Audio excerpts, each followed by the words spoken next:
실패를 해도 된다라는 문화가 깔린 거고요.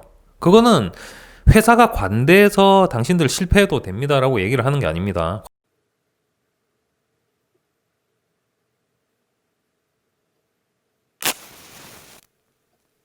자, 그러면 이제 에자일의 필연성, 당위성에 대해서 제가 이제 역설을 했고, 왜 초반에 제가 MSA 얘기를 했느냐? 에자일과 MSA는, 에자일은 이제 철학이고, MSA는 어떻게 보면 이제 기술 얘기잖아요. 근데 저는 이 두 가지에서 굉장히 비슷한 느낌을 받습니다. 또 하나 멀리 이제 예를 들어보면, 처음에 지방자치제 이런 얘기 나오면서 풀뿌리 민주주의라는 얘기가 유행했던 적이 있습니다. 제가 아재라서 이제 옛날 그런 단어가 옛날 어릴 때 기억이 나는데, 이걸 하는 이유는 중앙 통제를 할 수 있다는 얘기는 이것도 사실은 신의 영역이거든요.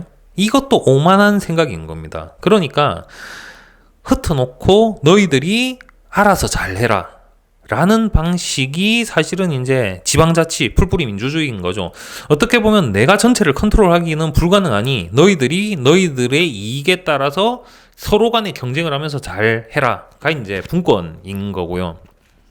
물론 중앙에서는 최소한의 어떤 역할을, 조율의 역할을 해주는 건 당연한 걸 거고요.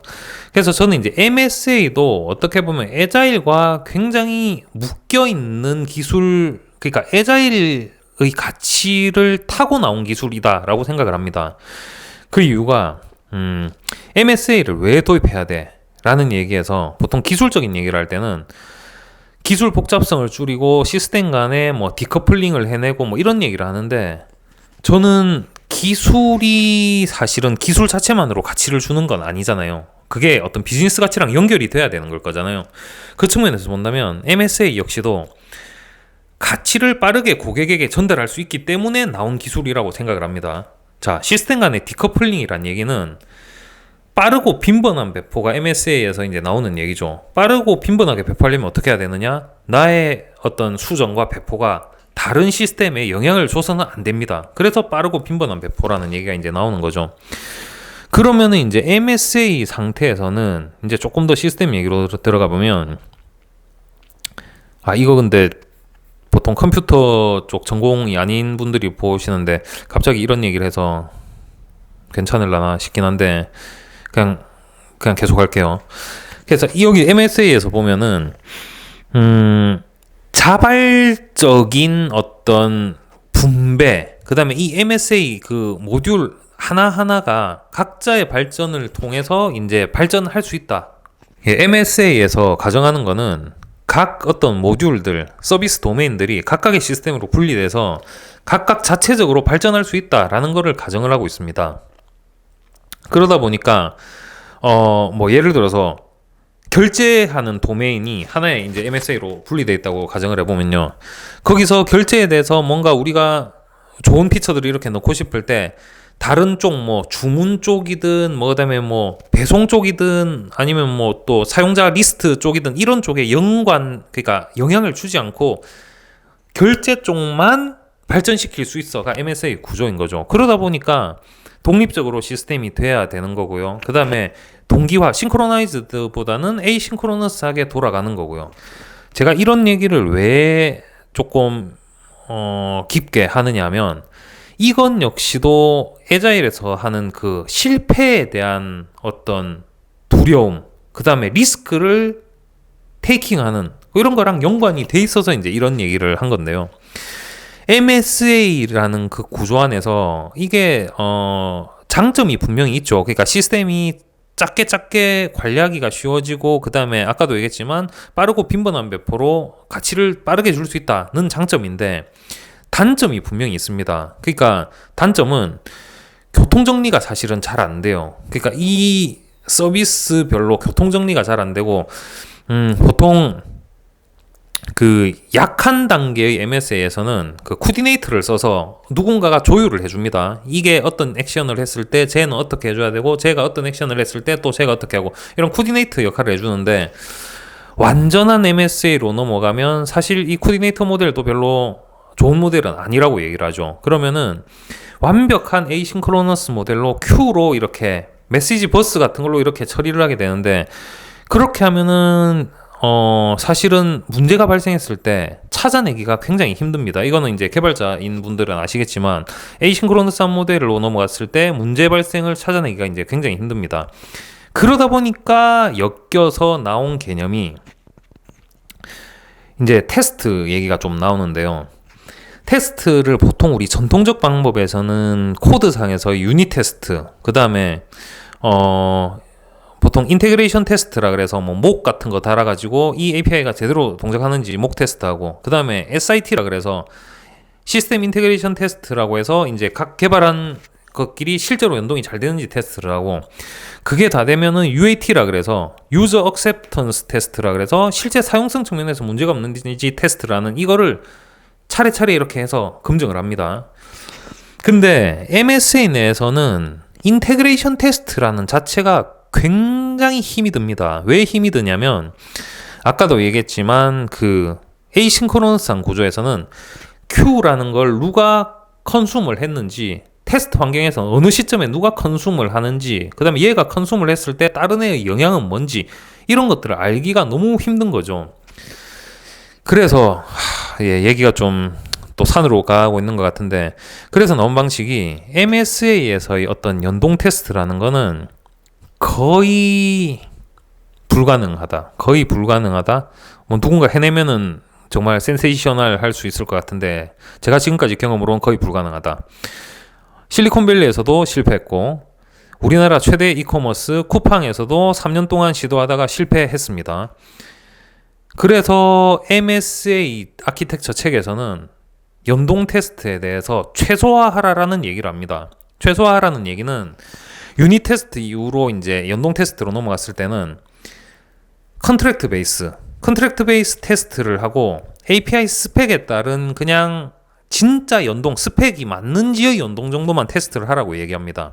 그럼 이제 문제가 생기는 게, 실제로 이게 프로덕션 환경에 나갔을 때 문제가 있나 없나의 이제 걱정이 될 수밖에 없잖아요. 이런 걱정들을 잠재우기 위한 방법들이 여러 가지가 나오게 되는 거죠. 자, 근데 기본 개념은 뭐냐면요.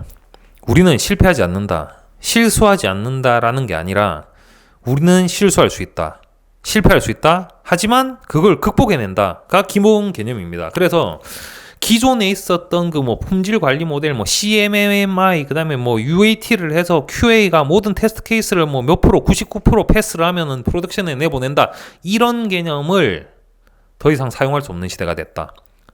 다시 말하면 MTBF, 이게 Mean Time Between Failures 입니다. 그러니까 장애와 장애 사이에 얼만큼 시간이 걸렸는가, 평균 시간. 그러니까 장애를 내지 않고 운용하는 걸 최고의 그 선으로 생각했던 게 기존 방식이라면, 지금은 개념이 바뀐 게 MTTR, Mean Time to Recovery, 그 회복, 리커버리, 그러니까 장애 복구를 하는 데까지 얼마나 걸렸냐, 대응을 얼만큼 유연하고 빠르게 할 수 있냐가 현 시점의 지표로 바뀌었다는 거예요. 그럼 이게 단순하게 이 지표가 바뀌었다는 게 그냥 지표가 바뀌었네, 이게 아니라 아까도 얘기했지만 신의 영역이 아닌 사람으로서 겸허해진 상황이 됐다. 우리가 아무리 잘하더라도 버그 없이 완벽하게 돌아가는 시스템을 만들 수는 없어라고 겸허하게 인정했기 때문에 개념이 바뀐 거예요.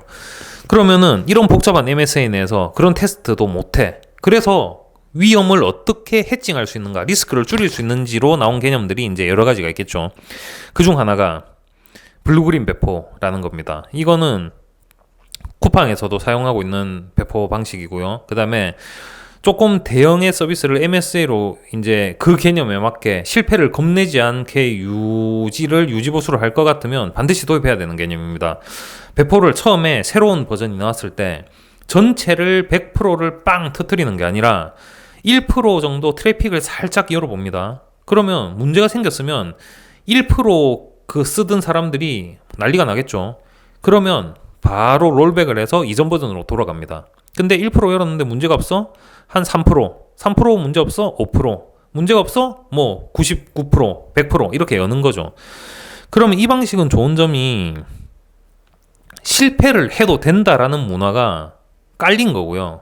그거는 회사가 관대해서 당신들 실패해도 됩니다라고 얘기를 하는 게 아닙니다. 관대해서 그런 게 아니라 신의 영역을 사람은 실수할 수 있다. 그게 당연한 거다라는 걸 겸허하게 받아들였기 때문에 그 얘기를 하는 거예요. 그래서 이런 식으로 해칭하고 또 그 앱 배포를 할 때는 플레이스토어 쪽 구글 플레이스토어 같은 경우는 자체적으로 그 점진적인 배포를 지원을 합니다. 이 앱의 버전을 처음에 뭐 10%만 배포할게요. 20% 배포할게요. 이거는 그래서 아까도 얘기했지만 장애가 얼마나 안 나느냐의 개념에서 장애가 났을 때 얼만큼 빠르게 복구할 수 있느냐의 개념으로 지금 IT 이 업계가 넘어가고 있다는 거예요. 근데 이렇게 넘어가는 추세가 왜 이렇게 넘어가는지 그 시작 전부터 이해를 못하면 상황 자체가 이해가 안 되겠죠. 자, 다시 정리하면 워터폴에서는 완벽하지도 않은 걸 위해서 끊임없이 내 비용을 써서 언론 영역에 비용을 써서 시퀀셜하게 바틀렉을 만들어내고 결국은 속도를 저하시키고 고객에게 가치를 전달하는 걸 저 뒤로 넘기는 체제가 워터폴이었다면 에자일은 고객과 대응을 기민하게 하면서 고객의 인터랙션을 통해서 가치를 빠르게 전달하겠다. 우리가 실수하면 틀린 걸 빠르게 바로잡겠다는 게 에자일입니다. 그 에자일을 지원하기 위해서 시스템적으로는 MSA와 그 중에도 특히 점진적 배포라는 게 서버 단과 앱 클라이언트 단도 같이 나오게 된 거죠. 그래서 제가 처음에 얘기했듯이 왜 에자일이 나왔는지에 대한 이 비즈니스 이해를 하지 못하면 이 MSA를 사용하고 왜 우리가 이렇게 위험해 보이는 배포를 하는지에 대해서도 사실은 이해를 못하는 상황이 될 수밖에 없겠죠. 그래서 저 같은 경우도 이제 회사에서 요즘에 이 에자일이 왜 중요하고 필연적으로 왜 우리가 할 수밖에 없는지에 대해서 계속해서 좀 약을 팔고 다니는 상태고요. 저는 이 에자일이 회사를 가린다고 생각하지 않습니다. 어떤 회사든 지금 시점에 IT를 하고 있는 회사라면 어디든지 도입해야 될 필수인 개념이라고 생각하지 절대 옵셔널이라는 생각은 하지 않습니다. 이 영상을 통해서 왜 에자일을 할 수밖에 없는지, 그 다음에 그 에자일이 어떤 식으로 우리의 어떤 마인드, 실패를 허용하는 마인드와 그 다음에 기술까지 이어졌는지에 대해서 조금이나마 도움이 됐으면 좋겠습니다.